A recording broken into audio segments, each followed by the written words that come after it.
तर कोलम तांदूळ होता माझ्याकडे, तोच घेतलाय मी. तर 1 वाटी पाववाटी मसूर डाळ घेतले. डाळ आणि तांदूळ पहिल्यांदा बघा स्वच्छ असं धुवून घ्यायचंय. फोडणीत बारीक चिरलेला कांदा घालायचा, नंतर कढीपत्ता, हिरवी मिरची, आलं लसूण पेस्ट घालायची, छान असं परतून घ्यायचं. तर खड्या मसाल्यातलं लवंग, दालचिनी आणि जिरे हे महत्वाचं आहे बघा, ते घालायचं. पुन्हा छान परतायचं बारीक चिरलेला. मग टोमॅटो घालायचा. लगेच 1 छोटी वाटी बघा शेंगदाणे घालायचे आणि मुठभर मेथीची भाजी याच्यात घालायची.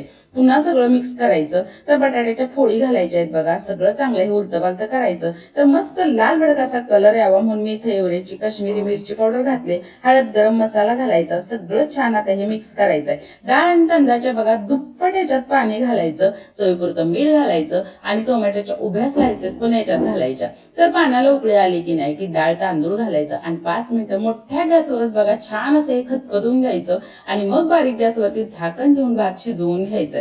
तर चवीला हा भात खरंच मस्त झालेला. तर लातूरकर काय 19-20 झाला असेल तर माफ करा आणि जाता जाता का नाही तेवढं सबस्क्राईब करा.